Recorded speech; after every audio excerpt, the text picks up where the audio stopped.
Rajasthan first grade के लिए आज की अपनी क्लास रहेगी जोधपुर प्रजामंडल की। चलिए बात कर लेते हैं जोधपुर प्रजामंडल की। भाई जोधपुर प्रजामंडल कैसे शुरू हुआ, कैसे बंद हुआ, इसके अंदर 4-5 अलग अलग फेज आते हैं, जिसके तहत क्या होता है कि बहुत बार ये बंद होता है, शुरू होता है। इसके कुछ सदस्य होते हैं जो अलग अपने मतलब इसको अलग अलग टाइप से अलग अलग संगठन इसके अंदर फर्नीचर टाइप्स बना देते हैं। जोधपुर प्रजामंडल जो होता है वो मारवाड़ सेवा संघ के नाम से 1920 के अंदर स्थापित होता है, जिसकी स्थापना करते हैं चांदमल सुराणा। और ये वही चांदमल सुराणा है जो बाद में इसके चल के आगे दोबारा से अध्यक्ष बनते हैं, क्योंकि ये ऐसा संगठन था जिसके मतलब निष्क्रियता होने की वजह से इसको 1924 के अंदर क्या हो गया, ये बंद कर दिया। और 1924 में ये मारवाड़ हितकारिणी सभा के अंदर ये बदल जाता है। क्या होता है कि इसके अंदर जो अध्यक्ष होते हैं चांदमल सुराणा, वो उनके मंत्री किशनलाल बाफना बनते हैं, ठीक है ना। इसके बाद इसके कुछ और कार्य करता रहते हैं।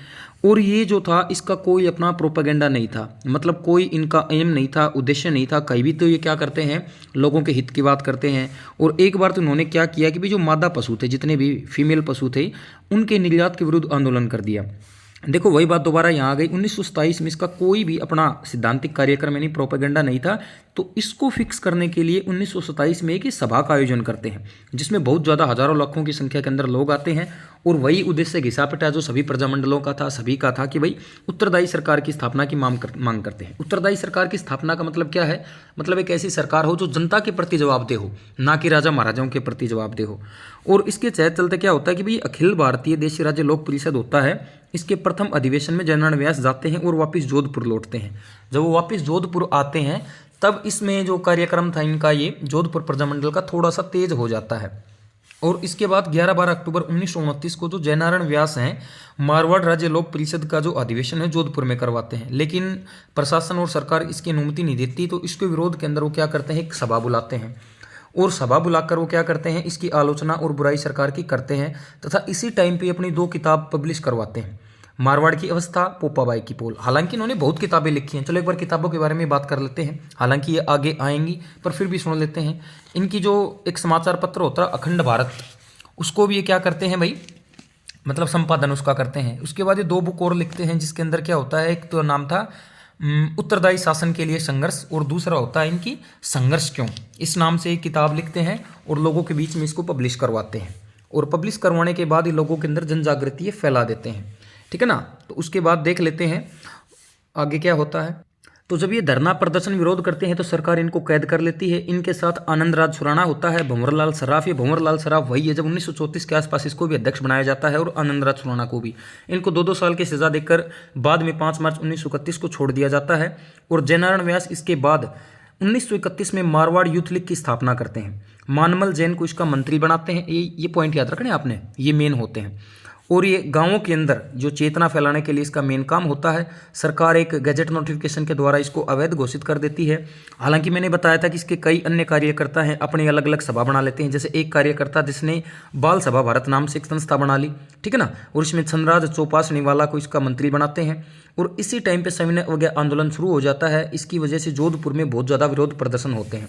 जब जोधपुर में बहुत ज़्यादा विरोध प्रदर्शन होते हैं तो सरकार भी उनके पीछे पड़ जाती है उनको अरेस्ट करने के लिए। तो इसके बाद में क्या करते हैं कि भाई ये प्रजामंडल का एक अधिवेशन करवाते हैं, कहीं और करवाते हैं, ठीक है ना। उसके बारे में बाद में बात करेंगे, आगे आएगा। और ये वही बात आ गई, देख लो अभी आ गया। तो अनुकूल वातावरण न होने की वजह से, मतलब क्या था, अनुकूल वातावरण क्यों नहीं था। जयनारायण व्यास और ये जो चौपासनीवाला थे और मानमल जैन थे, इन्होंने बहुत ज़्यादा विरोध प्रदर्शन प्रोटेस्ट करने शुरू कर दिए थे, इसलिए सरकार इनके पीछे पड़ गई थी। तो यहाँ पर वातावरण अनुकूल नहीं था। इसलिए जो अधिवेशन होता है चांदकर्ण शारदा की अध्यक्ष में होता है, जो कि अजमेर के पुष्कर में होता है। इस समय जयनारायण व्यास इसके सचिव थे, ठीक है ना। इस सम्मेलन में कौन कौन थे ये ध्यान रखना है। कस्तूरबा गांधी, काका कालेलकर तथा मणिलाल कोठारी यहाँ पर प्रेजेंट थे, उपस्थित थे। इसके बाद इनका एक साथी होता है जिसका नाम होता है गणेशीलाल उस्ताद, ठीक है ना। इन्होंने गरीबों के आवाज़ नाम से एक किताब थी, उसके अंदर अपनी कविताओं का संग्रह प्रकाशित करवाया। यानी ये जो गणेशीलाल उस्ताद था, इसकी कविताएं किस किताब में पब्लिश हुई, ये क्वेश्चन पूछा जा सकता है। तो गरीबों की आवाज़। इसके बाद क्या होता है कि सरकार 1932 में जो मारवाड़ हितकारिणी सभा तथा मारवाड़ यूथ लीग, जो कि जयनारायण व्यास ने 1931 में खोली थी, इसको पूरी तरह से अवैध घोषित कर देते हैं। और एक छगनलाल चौपासी वाला होता है, ये क्या करता है, तिरंगा झंडा फहराने वाला जोधपुर प्रजामंडल का पहला व्यक्ति होता है। क्यों फहराता है। 1932 में पहली बार मारवाड़ के अंदर क्या होता है भाई, स्वाधीनता दिवस यानी स्वतंत्रता दिवस मनाया जाता है, ठीक है ना। इसके बाद क्या होता है इसी वातावरण के अंदर 1934 में प्रजामंडल की स्थापना होती है। एक्चुअल प्रजामंडल 1934 में शुरू होता है। इससे पहले तो इसकी एक लेख थी जिसके ऊपर ये चलने की कोशिश कर रहे थे और जिसके पहले अध्यक्ष भंवरलाल सर्राफ बनते हैं। ये बात ध्यान रखेंगे, प्रजामंडल के पहले अध्यक्ष जो 1934 में शुरू हुआ था उसके पहले अध्यक्ष आपके भंवरलाल सर्राफ बनते हैं। इनका मुख्य कार्य वही उत्तरदायी सरकार की स्थापना करवाना और लोगों के हितों की रक्षा करना। इसके बाद क्या होता है कि रणछोड़ दास गट्टानी, पुरुषोत्तम प्रसाद नैयर भी इस संस्था से जुड़ते हैं। और मैं आगे एक बात और बता देता हूं आपको कि भाई अखिल भारतीय जो लोक परिषद है उसका अधिवेशन कराची में करवाते हैं 1936 में। आप ये बात याद रखेंगे, 1936 के अंदर अखिल भारतीय लोक परिषद का जो अधिवेशन होता है कराची में होता है और यहाँ पर पंडित जवाहरलाल नेहरू को अध्यक्ष बनाया जाता है और ये अपने जयनारायण व्यास ये महामंत्री बनते हैं। इसके बाद मुंबई से ये कौन, अपने जयनारायण व्यास अखंड भारत समाचार पत्र का संपादन शुरू करते हैं। थोड़ी देर पहले बताया था, इनकी बुक्स के बारे में फिर बताता हूँ, याद हो जाएगा। मारवाड़ की अवस्था, पोपाबाई की पोल, अखंड भारत का ये संपादन करते हैं। इसके बाद 2 बुक्स आती हैं, पहली होती है संघर्ष क्यों, दूसरी होती है उत्तरदायी शासन के लिए संघर्ष। ये सारी बुक्स जो होती हैं जयनारायण व्यास की होती हैं। चलिए आगे देखते हैं। देखिए, अगर प्रजामंडल आंदोलन की बात करें जोधपुर वाले की, तो सबसे बड़ा प्रजामंडल आंदोलन जोधपुर का ही था, क्योंकि इसमें बहुत ज़्यादा इवेंट्स होते हैं और सारे इवेंट्स आपने याद नहीं रखने, सिर्फ एक बार पढ़ने हैं और मेन टॉपिक्स और पॉइंट याद करने हैं। जैसे किसने कौन सा संगठन खड़ा किया, कौन सी बुक लिखी, कौन आया, कौन अध्यक्ष बना, कौन मंत्री बना, क्या इसके अंदर कुछ हुआ, ठीक है ना। और 1936 में जब नेहरू जी जोधपुर आते हैं और जनता को समर्थन देते हैं, इसी के साथ सरकार डर जाती है और प्रजामंडल को अवैध घोषित कर देती है, ठीक है ना। इसके बाद क्या होता है कि एक नया संगठन बनाते हैं, नागरिक अधिकार व रक्षक सभा। ये याद रखेंगे, नागरिक अधिकार व रक्षक सभा नाम से एक संगठन बनाया जाता है, ठीक है। और ये क्यों बनाया जाता है, इसमें स्कूल कॉलेज प्राइवेट भी खुलने लग गए थे और सरकारी भी थे। तो सरकारी के अंदर फीस ज़्यादा होती थी उस समय, क्योंकि सरकार अपना क्या होता है कि लागत और लगान लेना चाहती है सारी चीज़ें, तो वहाँ पर पैसे लगते थे उस समय। तो इनकी जो फीस बढ़ जाती है उसके चलते ये आंदोलन करते हैं। इसके बाद 1938 में सुभाष चंद्र बोस आते हैं, 23 जनवरी 1938 में जोधपुर। ये मेन पॉइंट है सुभाष चंद्र बोस वाला। 2012-13 का फर्स्ट ग्रेड में पूछा गया था कि सुभाष चंद्र बोस जोधपुर प्रजामंडल के लिए जोधपुर कब जाते हैं, 23 जनवरी 1938 में, ठीक है ना। वहाँ पर लोगों को प्रेरित करते हैं और 16 मई 1938 को मारवाड़ लोक परिषद की स्थापना की गई, ये याद रखना है, जिसका उद्देश्य जो महाराजा की अध्यक्षता के अंदर उत्तरदायी सरकार की स्थापना करना था। इसके संस्थापक जयनारायण व्यास थे, तो जयनारायण व्यास ने मारवाड़ लोक परिषद की भी स्थापना की थी। इसके बाद क्या होता है कि इससे पहले 1939 के अंदर जोधपुर के जो जयनारायण व्यास थे उन पे प्रतिबंध हट जाता है, इससे पहले उनके ऊपर प्रतिबंध लगा रखा था, ठीक है। तो ये जोधपुर आते हैं, प्रजामंडल की बागडोर अपने हाथों में लेते हैं और महाराजा गंगा सिंह जो कि बीकानेर थे, बीकानेर के महाराजा थे, वो जयनारायण व्यास पर से प्रतिबंध हटवाने वालों में मेन व्यक्ति थे। और जोधपुर महाराजा केंद्रीय सलाहकार बोर्ड की स्थापना 1939 में करते हैं और जो इस समय के मुख्यमंत्री होते थे डीएम फील्ड, वो जयनारायण व्यास को एक गैर सरकारी सदस्य के रूप में मनोनीत करते हैं। ये बात जब लोगों के अंदर फैलती है कि जयनारायण व्यास तो गैर सरकारी सदस्य के रूप में सरकार के साथ मिल गए, उनकी हर जगह आलोचना और बुराई होती है, इस बात का पता जयनारायण व्यास को लगता है कि लोगों के अंदर इनके खिलाफ बहुत ज़्यादा नाराज़गी है। तो 1939 में एक साल बाद ही, उसी टाइम पे दिसंबर में ही क्या कर देते हैं, बोर्ड से रिजाइन कर देते हैं। और जनवरी 1940 में इनके द्वारा जो बनाई गई थी अखिल भारतीय देशी राज्य लोक परिषद, उसका अधिवेशन जोधपुर में करते हैं, ठीक है ना। तो सरकार दोबारा से सेपरेशन यानी दमन का सहारा लेती है और 1940 में इसको अवैध घोषित कर देती है। और इसके बाद क्या होता है, भंवरलाल सर्राफ, अचलेश्वर प्रसाद शर्मा, अभयमल जैन, ठीक है, और छगन चौपासनीवाला, किशोरमल मेहता, गणेशीलाल व्यास आदि नेताओं को क्या कर लेते हैं, अरेस्ट कर लेते हैं। इसमें कुछ पॉइंट मिसमैच हैं, नहीं है, वो देखेंगे, सुन लो ध्यान से। 1940 में नेहरू क्या होता है, एक पंडित होता है जिसका नाम होता है द्वारकानाथ कचरू। इसका आप याद रखेंगे, इसका नाम क्या होता है, द्वारकानाथ कचरू। हालांकि जो मैं पीडीएफ डालूंगा उसके अंदर ये सारे पॉइंट मिलेंगे, टेलीग्राम के लिंक के आपको मिल जाएगा डिस्क्रिप्शन में, उसमें पूरी पीडीएफ मिल जाएगी। जो मैं बोल रहा हूँ एक एक पॉइंट मिलेगा आपको। तो वो होता है द्वारकानाथ कचरू। उसको मारवाड़ की जो परिस्थितियाँ होती हैं उसका आकलन करने के लिए जोधपुर भेजते हैं, नेहरू जी भेजते हैं। तो वहाँ पर ये देखते हैं, जाते हैं और अपनी रिपोर्ट देते हैं। अपनी रिपोर्ट में यही बताते हैं कि भाई जोधपुर के हालात तो ऐसे हैं कि जो आम लोग हैं उनका दम घुटने वाला है, तो ये बताते हैं। और इसी बीच 26 जून 1940 को मारवाड़ लोक परिषद व सरकार के बीच में समझौता हो जाता है। समझौता क्यों होता है, क्योंकि महाराजा उम्मेद सिंह थे और उनको एयरफोर्स की ट्रेनिंग लेने के लिए इंग्लैंड जाना था। और महाराजा क्या करते हैं, जो लोक परिषद बनाई हुई थी इसी को लोगों का प्रतिनिधि मान लेते हैं और खुल्लम खुल्ला इसके अधिवेशन को मंजूरी दे देते हैं। और इस अधिवेशन के अध्यक्ष जो होते हैं जयनारायण व्यास को चुन लिया जाता है। और इसी के चलते 28 मई 1941 को मारवाड़ में उत्तरदायी शासन के लिए दिवस मनाया जाता है। इसके बाद क्या होता है, जून 1941 में नगर पालिका के पहली बार चुनाव कराए जाते हैं और वो चुनाव कराए गए थे क्षेत्रीय आधार पर। तो ध्यान रखेंगे, क्षेत्रीय आधार के ऊपर ये चुनाव करवाए गए थे और इसके अध्यक्ष वही बनते हैं अपने जयनारायण व्यास जी, प्रथम निर्वाचित अध्यक्ष बनते हैं। निर्वाचित मतलब जनता के द्वारा चुने जाते हैं और 22 में से 18 जगह पर ये जीत करके आते हैं। और उसके बाद लेकिन सरकार जो होती है जागीरदारों के विरुद्ध पक्षपात की नीति अपना लेती है और इसके चलते जागीरदार वर्ग जनता पर अत्याचार करने लगता है।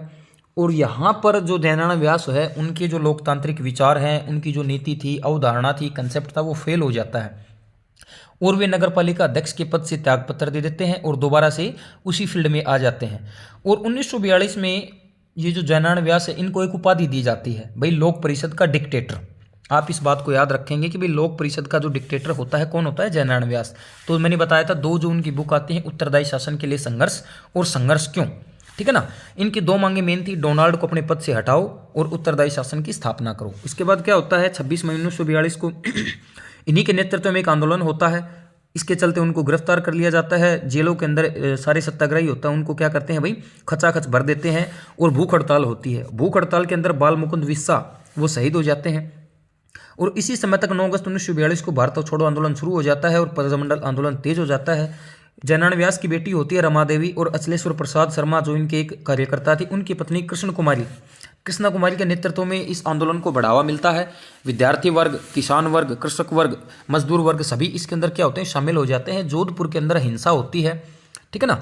और स्टेडियम सिनेमा हॉल जो होता है उसके अंदर एक बम विस्फोट होता है और श्रीचंद जो होता है मतलब श्री लालचंद जैन होता है, वो युवाओं को इकट्ठा करता है और मारवाड़ क्रांति संघ बनाता है। ये ध्यान रखेंगे, मारवाड़ क्रांति संघ श्री लाल चंद जैन के द्वारा बनाया जाता है। इसके बाद 1944 में व्यास व अन्य लोगों को रिहा कर दिया जाता है क्योंकि एक समझौता हो जाता है।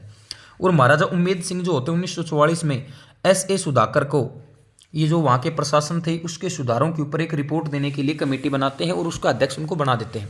और जून 1945 के अंदर ये रिपोर्ट आ भी जाती है, ठीक है ना। उस रिपोर्ट के बाद क्या होता है कि 1945 में जवाहरलाल नेहरू जोधपुर आ जाते हैं और महाराजा उम्मेद सिंह उनको क्या करते हैं, अपने घर बुलाते हैं, पैलेस में बुलाते हैं और उनको डिनर करवाते हैं। और कमला नेहरू स्मारक हॉस्पिटल उस समय नेहरू बनवा चुके होते हैं, उसके लिए 25,000 रुपये का चंदा महाराजा उम्मेद सिंह देते हैं। और इस अवसर पर इंदिरा गांधी उनके साथ होती है, ये बात आप याद रखना। इसके बाद अपना जो लास्ट कंसेप्ट है, 6-7 मेन बातें हो जाती हैं, वो पढ़ रहे हैं। हालांकि मैं बहुत फास्ट चल रहा हूँ, आप इसको स्लो कर लेना, ठीक है ना। आपके पास PDF आ जाएगी। इससे ज़्यादा कंटेंट यदि आपको कहीं मिले तो मेरे को बोल देना कमेंट करके और डिसलाइक भी कर देना। इस समय क्या होता है कि 24 जुलाई 1945 को विधानसभाओं की घोषणा कर देता है, विधान परिषद की घोषणा महाराजा कर देते हैं, ठीक है ना। और क्या होता है कि शासन संबंधी अधिकार थे और ये जो जितनी भी इसकी ताकत थी, पावर थी, शक्ति थी, एक्चुअल में महाराजा व प्रधानमंत्री के पास थी। तो इसलिए जयनारायण व्यास इसकी आलोचना करते हैं। और 1946 में वो दोबारा से लोक परिषद जो होती है इनकी जयनारायण व्यास के द्वारा स्थापित की गई, वो उत्तरदायी शासन की स्थापना की मांग करते हैं। और कैबिनेट मिशन इसी बीच आ जाता है, पैथिक लॉरेंस वाला, ठीक है ना। वो नेहरू के अध्यक्षता होती है और अंतरिम सरकार का गठन होता है, इंटरिम गवर्नमेंट का गठन होता है।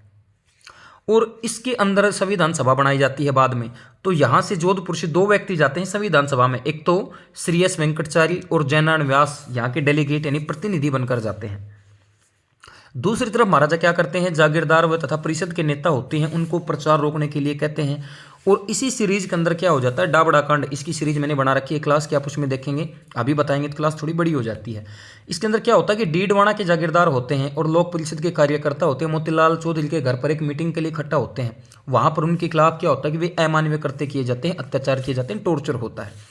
हनुमंत सिंह इस समय जोधपुर के महाराजा बनते हैं, जो कि खुद उत्तरदायी शासन के विरोधी थे। विरोधी क्यों थे, उत्तरदायी शासन यदि होता तो एक्चुअल में शक्ति मंत्रियों और लोगों के हाथ में होती, क्योंकि मंत्री कौन चुनते, लोग चुनते। और जो मंत्री कहते बहुमत से वही काम उनको करना पड़ता और वो ये नहीं चाहते थे, ठीक है ना। और उन्होंने जो लोक परिषद था इसका विरोध किया तथा 14 नवंबर को विधानसभा विरोध दिवस मनाया। आप याद रखेंगे कि भाई जोधपुर प्रजामंडल में विधानसभा विरोध दिवस कब मनाया, 14 नवंबर को। क्यों मनाया, हनुमंत सिंह जो कि जोधपुर के महाराजा थे उनकी वजह से। क्यों, क्योंकि वो प्रजामंडल व उत्तरदायी शासन के विरोधी थे। और इसी बीच क्या होता है कि जयनारायण व्यास अपनी एक किताब और प्रकाशित करवाते हैं, मार्च से संघर्ष क्यों। मार्च से संघर्ष क्यों, ठीक है ना। ये किताब 8 मार्च 1948 को पब्लिश करवाते हैं। इसके बाद क्या होता है कि बहुत ज़्यादा लोगों के अंदर विरोध बढ़ जाता है, ये बात महाराजा को पता लगती है, वो झुक जाते हैं, ठीक है। और उस समय क्या होता है कि सेक्रेटरी वीपी मेनन उस समय जो होते हैं जोधपुर आते हैं, और जयनारायण व्यास को जो प्रतिनिधित्व होता है उसके चलते लोकप्रिय सरकार का गठन किया जाता है। इस बात का मतलब ये है कि भाई इसका नेतृत्व करता हो जाते हैं जयनारायण व्यास, और उन्हीं के नेतृत्व के अंदर सरकार बनाई जाती है। और अब दौर शुरू हो जाता है राजस्थान का एकीकरण का। 30 मार्च 1949 को जोधपुर का वैरत राजस्थान में विलय हो जाता है। तो आज की क्लास आपकी यही खत्म होती है। आई होप आपको पसंद आया होगा। कंटेंट इसके अंदर पूरा है, एक भी क्वेश्चन बाहर जाने वाला नहीं है। यदि जोधपुर प्रजामंडल से क्वेश्चन आता है तो एक भी क्वेश्चन यदि बाहर चला जाए तो आप कमेंट करके कुछ भी बोलना, ठीक है ना। और इसकी जो पीडीएफ होती है डिस्क्रिप्शन में टेलीग्राम चैनल का लिंक है, ठीक है। ये मत देखना मेंबर 1 है, 2 है, करोड़ है, लाख है, 9। यदि आपके काम की है तो उसको वहां से देखें, डाउनलोड करें, दैट्स इट। आज के लिए थैंक यू, मिलते हैं अगली क्लास में।